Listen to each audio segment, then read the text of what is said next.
So good morning everyone, and thank you for inviting me to this conference today. And thank you for the opportunity of presenting our Morpheus hotel in Macau. I represent here Zaha Hadid Architects. My name is Paolo Matteuzzi. I joined the company back in 2002, so it's now about 15 years or more. I've lost track of it, that I'm working for this company. And this is a building I've been working on for many years between 2012 and 2018 as a facade director. So the presentation you're going to receive today is pretty much divided in two parts. The first part is more an architectural introduction to the building itself, while the second part we are going a little bit more deeper in the detail of the building and the relationship between the structural behavior of the building and the geometrical setting out, which has been the most challenging part for controlling the building. Even before starting, I would like to, of course, mention the team that has been working together with me and with the project director over the past year. So each of them gave his own contribution and his thought and his intelligence to the final project. And of course, a special thanks to Zaha Hadid. The Morpheus Hotel Tower was the last building that she attended the opening to. I mean, Zaha's contribution to the world of architecture has been recognized worldwide with a Pritzker Prize received in 2004 and a Rebel Gold Medal received in 2016, just a few months before she passed away.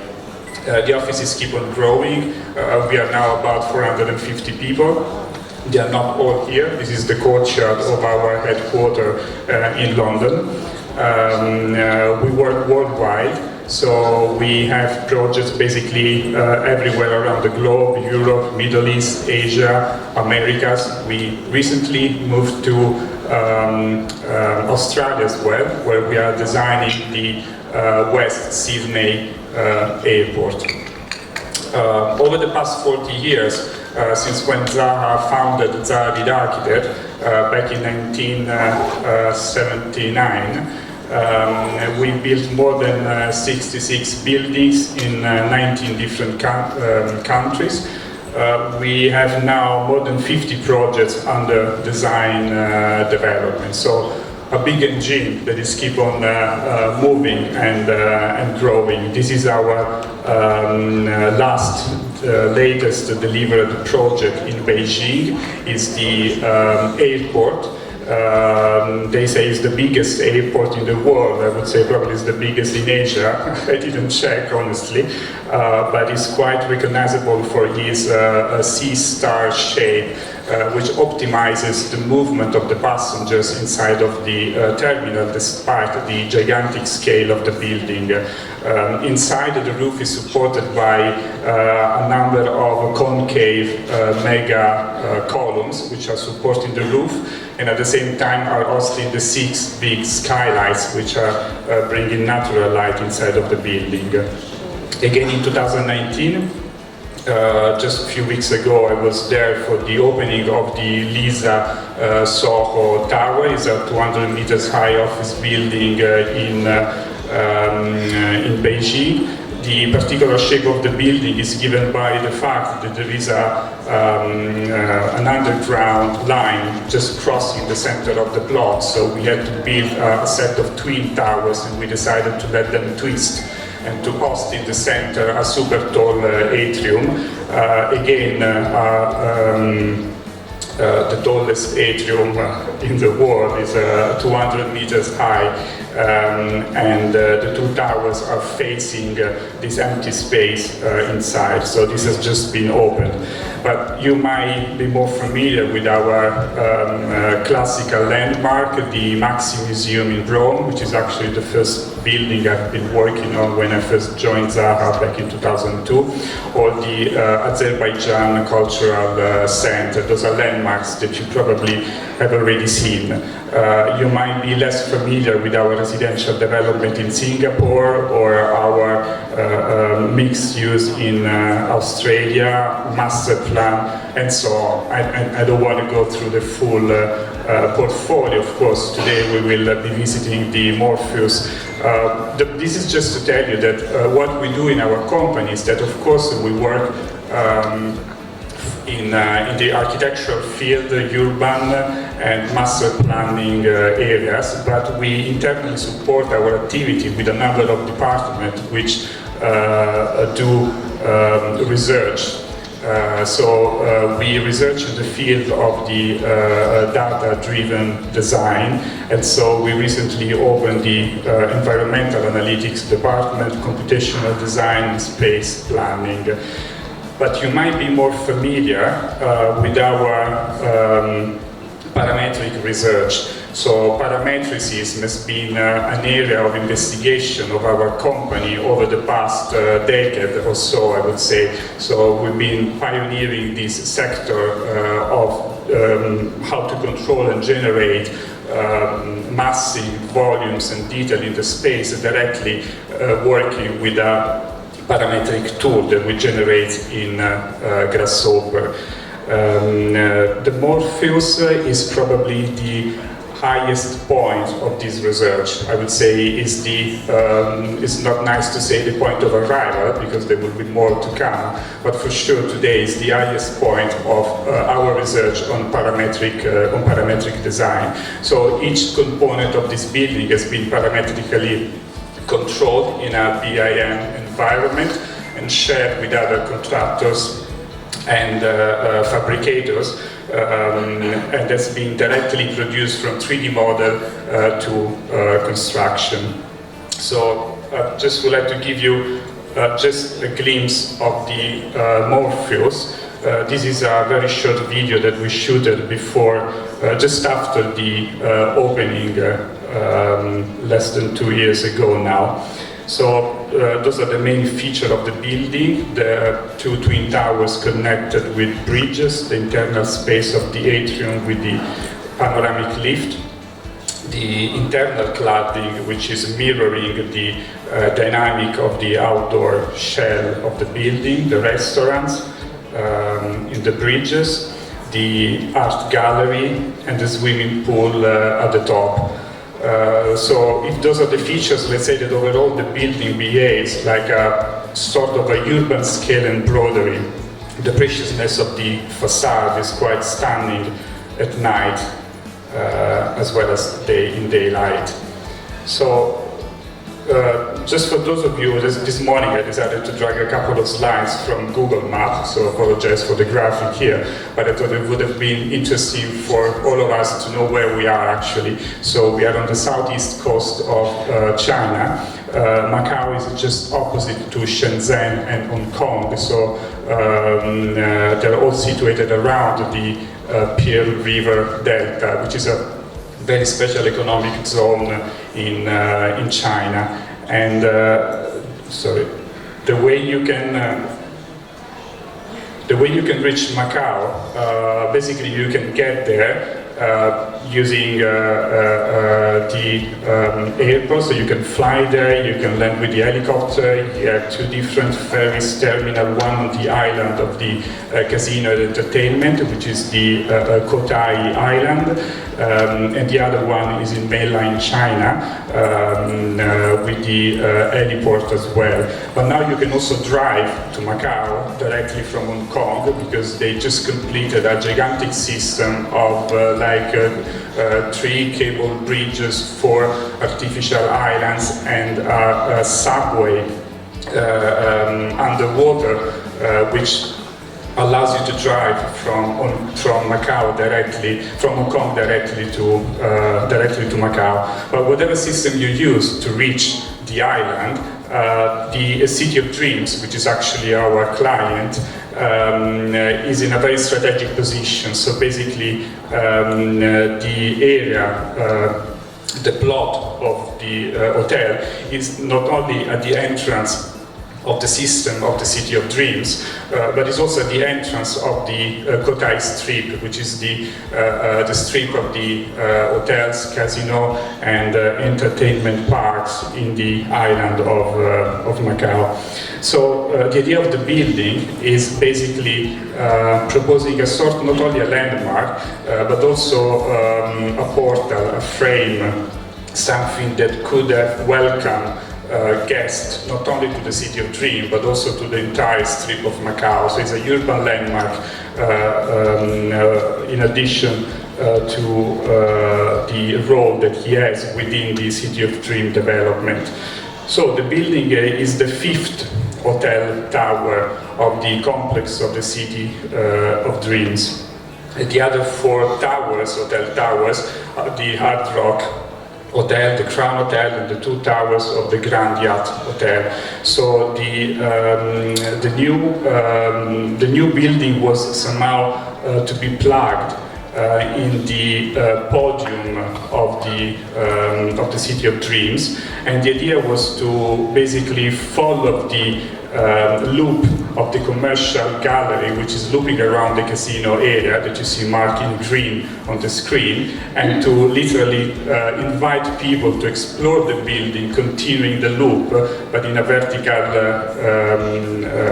path. So basically, from the horizontal loop of the commercial gallery, we simply rotated the loop vertically, and we allowed people to move seamlessly between the horizontal podium and the vertical tower.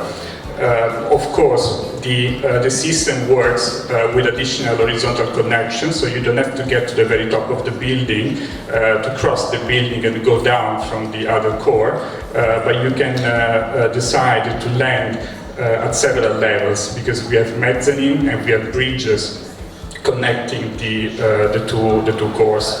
So overall we have an east and a west core, which are the one marked in purple here on the screen, and get the central space, which is the activator. So all the facilities and the public spaces of the building are situated.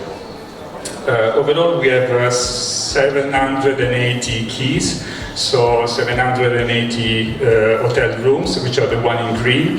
We have a commercial podium, which is the blue one at the ground floor, connected with the existing podium of the City of Dreams. And at the very top we have the Sky Villas, which are the private apartments that you can rent for longer period. In dark green you see the facilities which are crossing the massing of the building, connecting one core to the other one. So let's have a quick tour inside of the building. Those are the renders of the entrance drop-off. I'm still using the render because it's incredible how they look very similar to the image that we took inside of the building. So this is a real peak that has been shot during the opening. So here you can recognize the east and west core with the 6+6 panoramic lift going from the lobby all the way up to the top of the building. So let's get on one of the panoramic lift and let's start our vertical journey through the building. So we leave the lobby at the bottom and we quickly reach level 21, which is the first bridge connecting the two cores. Here you have the Chinese restaurants, which is the first landing area of the panoramic path. We leave the level 21, so we leave the Chinese restaurant at the bottom, and at the top we already see the second bridge, which is spanning between the two cores above our head. So this is the ceiling of the upper bridge. And we reach the level 30, where we have the second restaurant, which is now used as a lounge and breakfast room for the hotel guest. We keep on raising up with our lifter. We leave again level 30 at the bottom, and we reach the upper part of the internal atrium, where the entrances to the sky villas are. Again, the faceted ceiling you see there is the bottom of the upper space, which is the internal courtyard with the swimming pool. The swimming pool, the water of the swimming pool has been spread across the building, north-south, to receive natural light not only from top but also from the main facade of the building, and it gives the guests the experience of swimming between the structural component of the building itself. So the building becomes part of the natural landscape of the roof of the building. And then we take the lift to go down on the west core.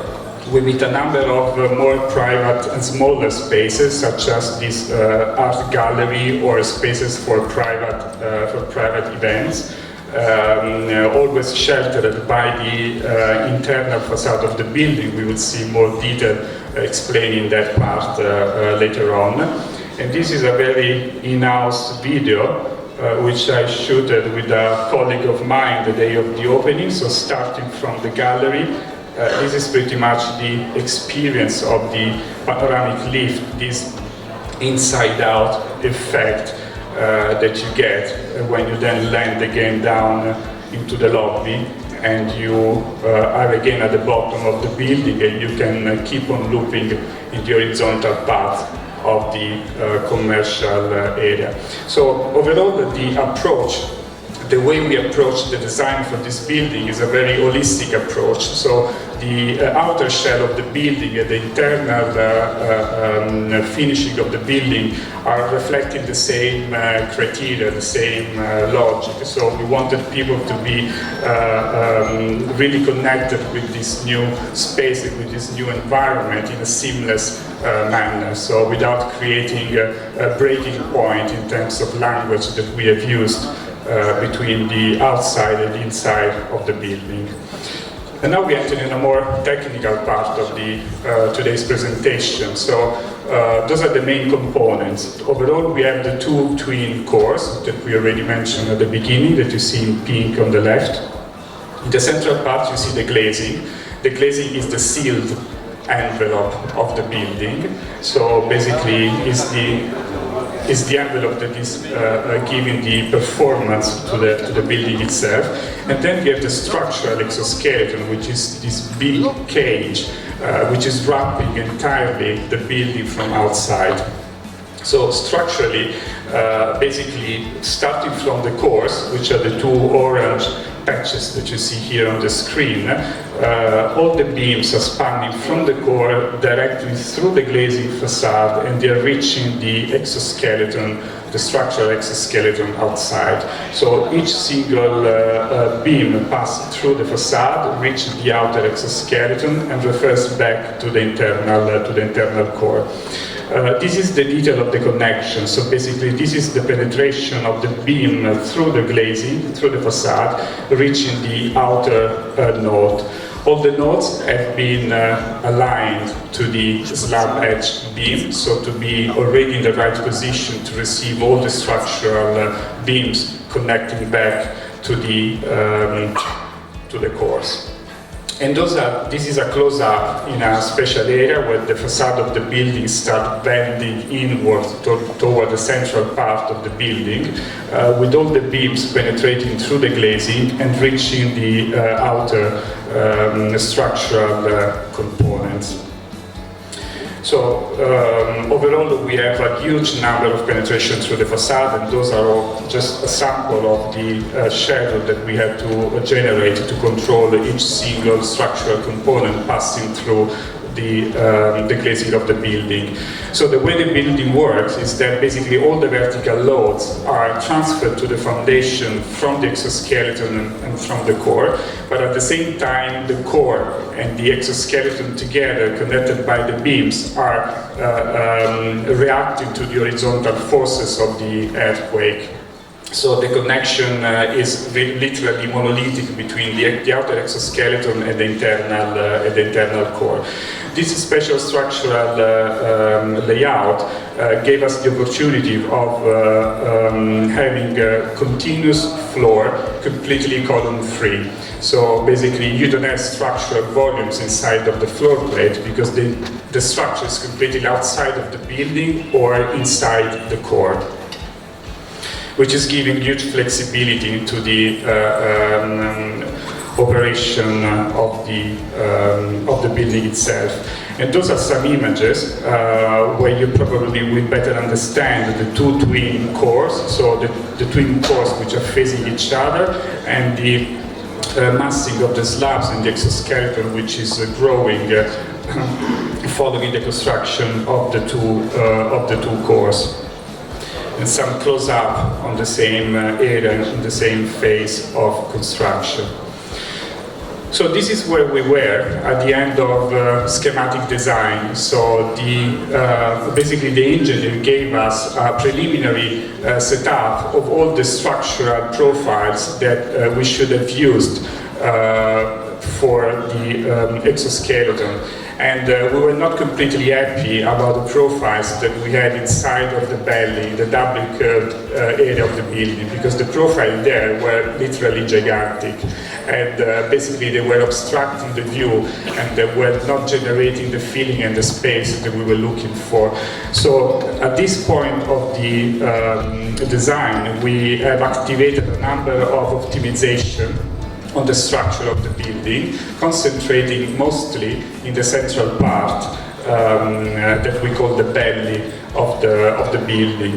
So the first solution that we came out with was to extend the column of the atrium all the way up to reach the belly, and to literally branch the column to reach the nodes of the belly from the bottom, which finally brought exactly to this image here. So the zigzagging of the internal facade you see here and the opposite one you see there is because inside we have the branching of the column which are reaching the nodes of the skylight, basically. So in this area the belly is effectively a non-conventional skylight which is spanning from north to south, supported directly by the columns which are branching at the back of the internal cladding.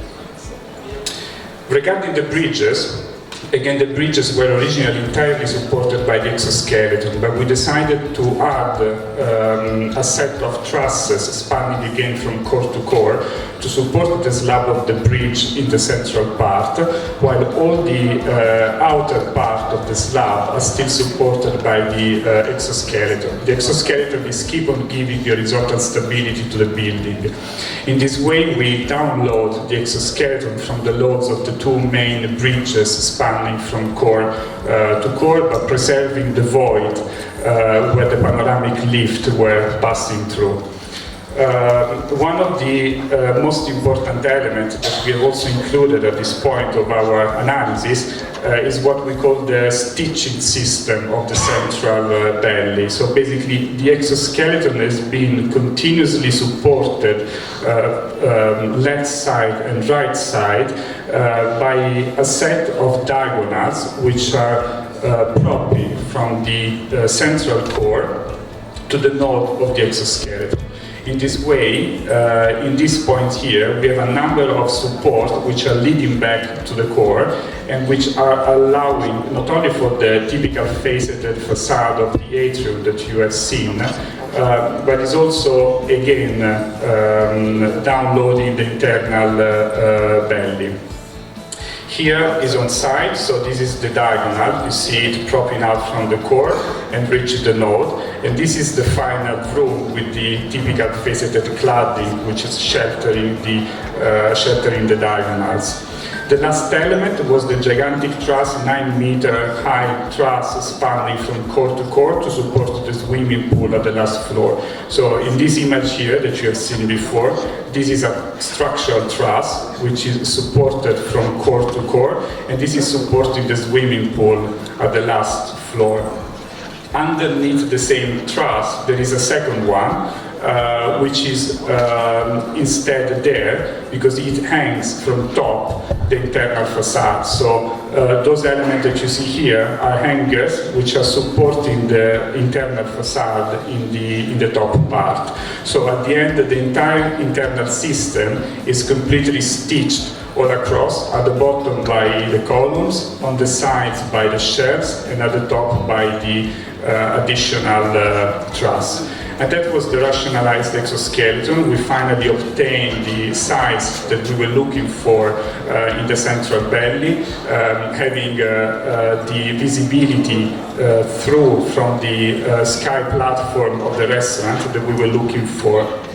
And this is the assessment on the aluminum cladding that followed the rationalization of the exoskeleton. As you can see, the aluminum cladding of the exoskeleton is tapering bottom up, so basically it's wider at the bottom and it's lighter at the top. So in respect of the changing of the structural section and structural profiles of the exoskeleton.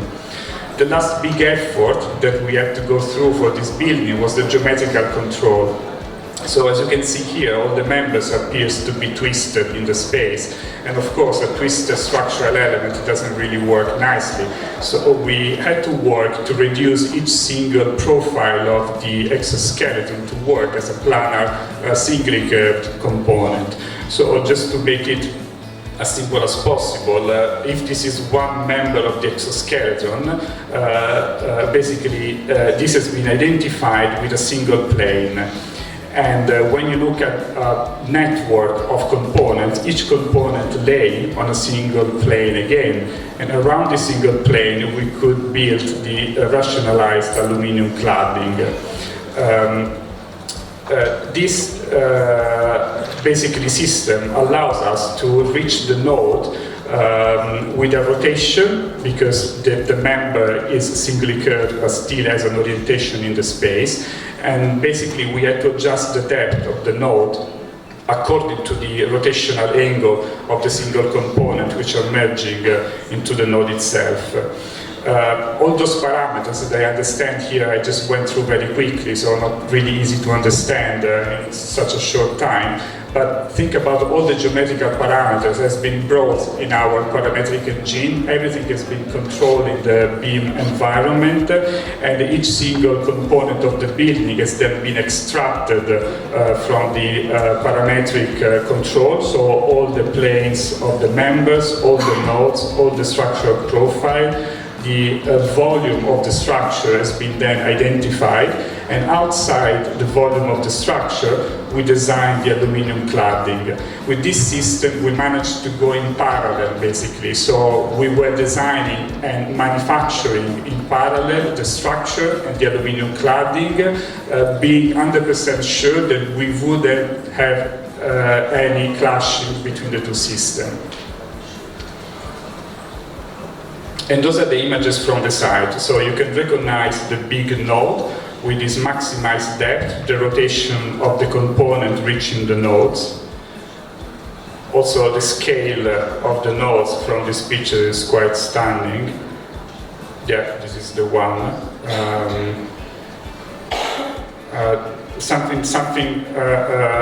During basically the optimization of the system, the engineer came back to us saying that during the temporary work, so during construction, they couldn't control the position of the node.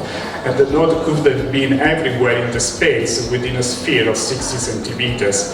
That was really unacceptable, because of course the aluminum cladding would have completely freaked out. So they had to optimize the system, so to control the position of the node to be within the tolerance of the aluminum cladding facade. So we were working with tolerances of plus minus 2 millimeters here.